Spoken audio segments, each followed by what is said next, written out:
Some grim news right ahead of the election. A record day for coronavirus cases in the United States at 90,446 new cases, according to the New York Times, on October 29th, with 1,000 new coronavirus deaths, so deaths ticking back up over that 1,000 number. Now, look, thank God the death to cases figure has gone down significantly since early times in the pandemic, because we've gotten better at treating this thing.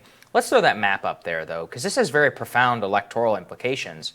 Take a look at Wisconsin. I mean, Wisconsin is getting absolutely hammered in almost every single one of those counties. And noteworthy, these are not like urban Wisconsin counties. These are rural counties. These are places highly correlated with past Trump support. Michigan also having that outbreak. It's bleeding into Minnesota with a strong outbreak in the metro region, which you can see there. This is highly significant because Biden is actually headed to Minnesota this week on a swing in the last week of the election. But it also shows you how this could have a profound impact on the vote, because we know that more coronavirus cases, highly correlated with more Biden support, because Americans trust him more. And you can see the whole industrial Midwest, Ohio, a state which is now close, not looking so good. Iowa, same thing, where Teresa Greenfield is hoping to knock off Joni Ernst. There's a huge outbreak on the Wisconsin border that you can see there. Iowa's been really hard hit in general at the meat processing plants from the beginning. That COVID has been a major issue there that they've struggled with in a way that a lot of other rural states maybe haven't up until now, where you do see it exploding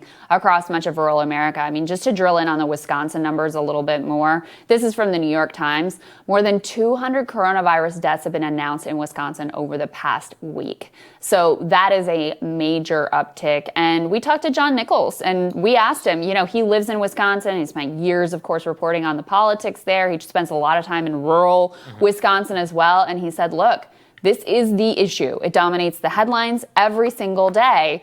And, voters have a very dim view of how Trump has handled this. So when you think about the political dynamics and just what do you want to be in the headlines going into Election Day? This is the worst possible outcome. I was reading Jake Sherman, Politico Playbook this morning, and he had some reporting from Trump World aides who were saying, look, we had these relatively good GDP numbers. I mean, it's all relatively, relative, but GDP numbers that they could crow. But it can't break through when you have this massive outbreak. Oh, and by the way, is the campaign really focusing on the GDP numbers? No, they're super focused on Hunter Biden's laptop, which, look, we believe is a legitimate story. News organizations should be covering it, all of that. Is it top of mind for voters right now, making up their minds and deciding whether they're going to go vote or not? No, absolutely not. Whether they're going to get sick, whether they're going to be able to go back to normal life, whether they're going to be able to send their kids to school, get a job, those are the sorts of things that are ultimately going to drive the vote here. And the last thing that I'll say on this is, if you think about the election dynamics that we've been talking about here, which is, of course, Democrats overwhelmingly turning in mail-in ballots.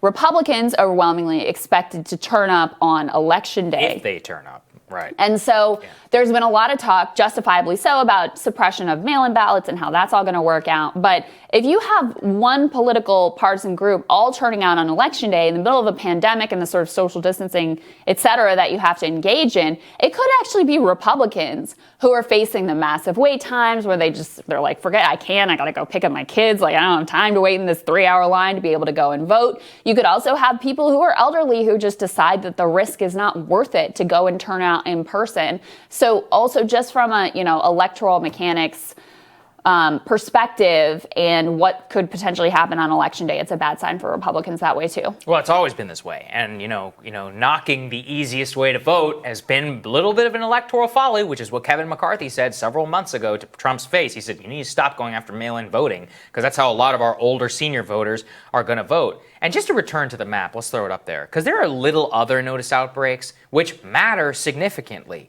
Take a look at Georgia. Right there, around the city of Atlanta and many of these other places. That's another one which matters a lot. Same on the border of Alabama and of Georgia there. And it bleeds also into the panhandle of Florida, which is a huge area of support for Trump. So the more places, and also El Paso County, or Hidalgo, They're in the corner of Texas. That's another place which is highly correlated with high Biden support. But you can see that this is probably one of the more motivating factors for a lot of people. I have said, and we said it here, that back in February, the race was probably lost by Trump by downplaying coronavirus and by messing around on the, during those briefings and all of that. And look, when I remember when we went into lockdown, I was like, maybe 3 months. Now, several months later, and I'm looking at a map like this, you get a record number of cases. You can't help but just be like, this is insane. This is ridiculous. And that's how a lot of people are going to vote on Election Day. Yeah, I think that's right. To the extent that there aren't that many undecideds left. But I think what you have left are people who are deciding whether it's worth turning out to vote or not. Yeah, I think that's right. And so I think that's that's the last remaining dynamic here is like people who don't really love either of these candidates and they're kind of like, should I show up again for Trump? I don't really want to. Should I bother to get out for Biden? And so I think these numbers could impact things on the margins that way. I don't want to overstate it because I think people are mostly, by and large, locked in. And we also are seeing massive turnout across the country. Texas has already exceeded their 2016 numbers just in the early vote, which is like... That's mind-blowing, right? And they're the second state, by the way. I don't know what the first state was. I'll have to look that up for you. But they're the second state across the country to actually accomplish that. So certainly people are motivated. There's certainly going to be a massive turnout. But if you're the Trump campaign and you're thinking about what you want in the headlines, last time around, what was in the headlines? Hillary's emails, Comey, all of that. This time, what's in the headlines? The very worst possible issue for you. Exactly. More Rising for you after this.